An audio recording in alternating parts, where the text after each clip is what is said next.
மாண்புமிகு பேரவைத் தலைவர் அவர்களே, நான் கேட்டுக்கொள்வதெல்லாம் இன்னைக்கு இந்த மின்வெட்டு பிரச்சனையால தமிழ்நாட்டை இருட்டாக்கி முதலீடுகளை கோட்டை விட்டுறாதீங்கன்னு தான் உங்களை எல்லாம் கேட்டுக்கொள்கின்றேன். அது மாதிரி நம்முடைய மின்சாரத்துறை அமைச்சர் 2 நாட்கள் பொறுமையா இருங்க, 2 நாட்கள் பொறுமையா இருங்கன்னு சொல்லும்போது எனக்கு அடுத்த 2 நாட்களுக்கு தமிழ்நாட்டில் மின்சாரம் இருக்குமா இல்லையா, இல்லை நாங்கள் எல்லாமே பொறுமையா இருக்கணும்னு அதை சிம்பாலிக்கா சொல்றாரா அப்படிங்கிற சந்தேகம் எனக்கு இருக்கு. இன்னைக்கு எங்க பார்த்தாலும் அறிவிக்கப்படாத ஒரு மின்வெட்டாக இருக்கு. குடும்பங்கள்லாம் குழந்தைங்களை கூப்பிட்டு வந்து சாலை மறியலில் ஈடுபட்டு இருக்கிறாங்க. சில நாட்களுக்கு முன்பு எங்களுடைய திராவிட முன்னேற்ற கழகத்தின் சார்பாக ஒரு பொதுக்கூட்டம் அம்பத்தூர்ல ஒரு பொதுக்கூட்டம் ஏற்பாடு பண்ணியிருந்தோம்.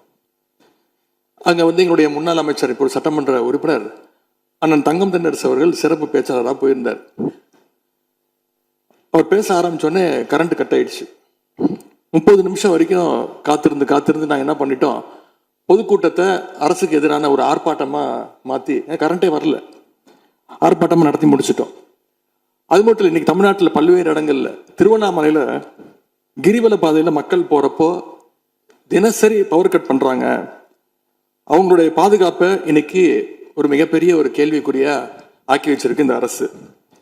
செங்கல்பட்டு அருகே சூனாம்பேடுல கருப்பாயி அப்படிங்கிற 75 வயது மூதாட்டி, அவங்களுக்கு உடம்பு சரியில்லை, வீட்டில் வெண்டிலேட்டர் சப்போர்ட்ல இருந்தப்போ பவர் கட் ஏற்பட்டு மூச்சு திணறி இறந்து போயிட்டாங்க.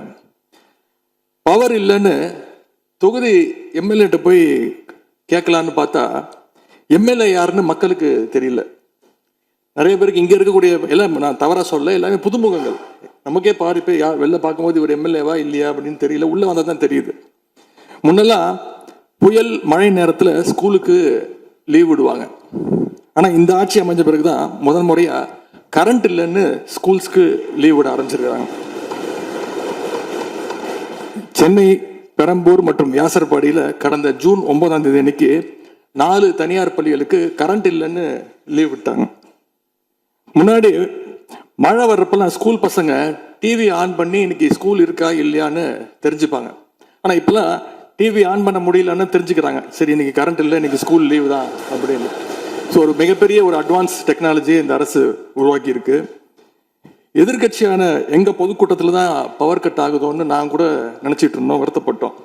ஆனா அமைச்சரவையில இடம்பெற்றிருக்கக்கூடிய விடுதலை சிறுத்தைகள் கட்சியுடைய தலைவரான அண்ணன் திரு தொல் திருமாவளவன் அவர்களும் பவர் கட்ல பாதிக்கப்பட்டிருக்கிறார். விடுதலை சிறுத்தைகள் கட்சியுடைய தலைமையகத்துக்கு முன்னாள் ஒன்றிய அமைச்சர் முன்னாள் அமைச்சர் அண்ணன் ப சிதம்பரம் அவர்கள் போயிருக்காரு. ஒரு உள்ள போனோடனே கரண்ட் கட் ஆயிடுச்சு. கிட்டத்தட்ட 1 மணி நேரம் 2 பேரும் இருட்டிலே உட்காந்து பேசியிருக்கிறாங்க. கரண்ட் வருமா வராதான்னு ஏசி ஓடல, வேர்த்து கொட்டி 2 பேரும் பேசிட்டு இருந்திருக்காங்கன்னு அண்ணன் திருமா அவர்களே பதிவு போட்டிருக்கிறார். இந்த ஆட்சியில தமிழ்நாட்டுடைய தலைநகரத்துக்கு இதுதான் நிலைமை. பவர்ல ஷேரிங் கொடுத்த ஆளுங்கட்சியால அவங்க அமைச்சரவையில் இருக்கக்கூடிய கட்சியுடைய அலுவலகத்துக்கு பவர் கொடுக்க முடியாம இன்னைக்கு தடுமாறிட்டு இருக்கிறாங்க. ஏன் இன்னும் சொல்ல போனா 2 நாளைக்கு முன்னாடி ஆளுங்கட்சியோட ஹெட் ஆபீஸ்லயே கரண்ட் கட் ஆயிடுச்சு. அப்போ அங்க வந்தவங்க எல்லாம் ஆளுங்கட்சியா இருந்தும் பனையூர்லயே பவர் இல்லையேன்னு புலம்பிட்டு போனதாக தகவல் வந்திருக்கு. ஆக மொத்தம் இன்னைக்கு தமிழ்நாடு லிட்டரலா ஒரு இருட்டுல மூழ்கி கிடக்குது. மின்வெட்டால இன்னைக்கு பல நிறுவனங்கள் முடங்கி போயிருக்கு. குறிப்பா எம்எஸ்எம்இன்னு சொல்லப்படுற குறு சிறு நிறுவனங்கள் எல்லாம் என்ன பண்றதுன்னு தெரியாம புலம்பிட்டு இருக்கிறாங்க. ஏற்கனவே மேட்டூர்ல ஜூன் 12ஆம் தேதி நீங்க தண்ணி திறந்து விட்டுருக்கணும், திறந்து விடல. மின்வெட்டால மோட்டார் பம்ப் செட்டு மூலமும் விவசாயம் பண்ண முடியலன்னு விவசாயிகள் இன்னைக்கு போராடிட்டு இருக்கிறாங்க. மின்வெட்டுக்கு ஒவ்வொரு நாளும் ஒவ்வொரு விளக்கத்தை இந்த அரசு சார்பாக கொடுத்துட்டு இருக்கிறீங்க. லோடு அதிகமா இருக்குன்னு சொன்னாங்க, இன்னும் ஒரு படி மேல போய் இன்னைக்கு ஃபியூஸ் கேரியர் எடுத்துட்டு போயிடுறாங்கன்னு சொல்லிட்டு இருக்கிறாங்க. இப்படி சொன்னதும் இந்த ஆட்சிக்கு வெளியிலிருந்து ஆதரவு கொடுக்கக்கூடிய மார்க்சிஸ்ட் கம்யூனிஸ்ட் கட்சியை சேர்ந்த எழுத்தாளர் திரு ஆதவன் தீட்சணை அவர்கள் ஒரு பதிவு போட்டிருக்கிறார். என்ன தெரியுமா எழுதியிருக்கிறாரு, கேரியரின் உச்சத்தில் ஆரம்பித்து டிஃபன் கேரியர்ல போய் நின்று இன்னைக்கு ஃபியூஸ் கேரியர்ல முடிந்திருக்கக்கூடிய ஆட்சி அப்படின்னு திரு ஆதவன் தீட்சணை எழுத்தாளர், மார்க்சிஸ்ட் கம்யூனிஸ்ட் கட்சி அவர் சேர்ந்தவர் பதிவு போட்டிருக்கிறார்.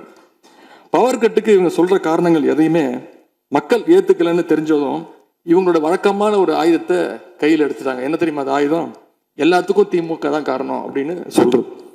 இப்ப பவர் கட்டுக்கும் திமுக தான் காரணம்னு சொல்ல ஆரம்பிச்சுட்டாங்க. இப்படி பழி போடுறதுல காட்டுற வேகத்தை பவரை மீண்டும் கொண்டு வரதுல காட்டினா கொஞ்சம் சிறப்பாக இருக்கும். எங்க ஆட்சியில் ஏற்படாத மின்வெட்டு இந்த ஆட்சியில தொடர்ந்து இவ்வளவு அதிகமாக ஏற்பட என்ன காரணம்? அரசுடைய நிர்வாக திறமையின்மையா, இல்ல உண்மையிலேயே ஏதாவது டெக்னிக்கல் இஷ்யூஸ் இருக்கா? அப்படி ஏதாவது இருந்தா அதை தீர்க்க இந்த அரசுக்கு இன்னும் எத்தனை நாள் தேவைப்படும்? இந்த நிலைமை தொடராம இருக்க என்ன நடவடிக்கை எடுக்க போறீங்கன்னு முதலமைச்சர் அவர்கள் தன்னுடைய பதிலுரையில சொல்லணும். ஒரே ஒரு ஆறுதல், ஒரே ஒரு மகிழ்ச்சியான செய்தி என்னன்னா, ஆளுநர் உரையின் பொழுது சட்டமன்றத்தில் பவர் கட் ஆகல. அதுக்கு இந்த அரசை பாராட்டலான்னு நான் நினைச்சேன். அப்படி நினைக்கும் போது பாத்தீங்கன்னா சட்டசபை நிகழ்ச்சியை லைவ்ல கட் பண்ணிட்டாங்க. இன்னைக்கு லைவ்ல வந்துட்டு இருக்கா அப்படின்னு எனக்கு தெரியல, கொடுத்துருக்கிறதா சொன்னாங்க.